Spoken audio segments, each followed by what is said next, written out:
on regarde les temps aujourd'hui, on a vraiment eu l'impression que tu faisais ce que tu voulais quand tu voulais en remettre, t'en remettais.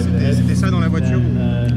C'était ce qui s'est passé, mais c'était pas facile à faire en tout cas. On va pas dire qu'on l'a fait facilement parce que quand c'est Seb qui pousse et qui nous met la pression, on l'a vu, on était toujours largement en tête devant tous les autres, quoi, hein, donc c'est quand même qu'on était sur un gros rythme et ça n'a pas été facile, mais en tout cas on a réussi à le faire. Tu perds 5 secondes, c'est quasiment sur une spéciale, l'écart de la journée. Comment tu expliques cette spéciale C'est au moment où je me suis relâché un peu, où j'ai voulu passer sur un rythme encore plus safe, mais bon, je suis tombé un peu dans un faux rythme à ce moment-là. Et tu as senti qu'il fallait remonter après? Ouais, voilà, la sanction était immédiate. En 4 km, j'ai perdu 5 secondes, donc il y avait vraiment un truc qui allait pas là. C'était pas le cas par contre au deuxième passage dans Frederiksberg où tu fais le scratch, c'était pour montrer que voilà, tu étais là et... C'est pas spécialement pour montrer, ouais, bien sûr, on essaye de lui montrer qu'on va pas se laisser faire et qu'on va conserver notre avance. Après, c'est pas forcément dans une spéciale plus que dans une autre. Au Monte Carlo, les consignes c'était absolument finir, terminer. Est-ce que là, tu as un peu plus de liberté pour jouer, pour faire ce que tu veux? On te laisse libre de rouler ton rythme? On me laisse libre, c'est sûr. Après, ils me font confiance, on se fait confiance. Après, on n'est pas bête, hein. On pense quand même énormément au championnat.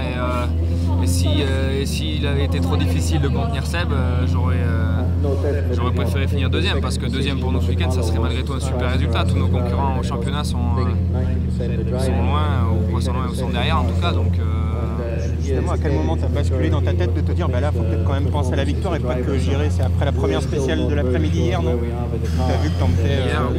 Hier après-midi, comme j'ai vu que ça se faisait naturellement, c'est ce que je t'ai dit hier. Hein, je me suis dit il faut continuer sur ce rythme-là et ma foi, j'ai pas l'impression de trop en faire et les écarts se font, donc autant en profiter.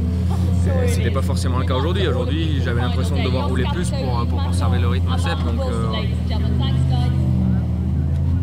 Les spéciales étaient peut-être un petit peu plus difficiles, je trouve un petit peu plus... Ouais. Les conditions, j'ai trouvé un peu plus difficiles aujourd'hui qu'hier. Pas de chaleur quand même? Tout est sous contrôle ou il y a eu des moments... Non, franchement, on a touché un peu un mur de neige dans la dernière là parce qu'il y avait les clous qui commençaient à partir un peu, c'est la seule où on a perdu les clous.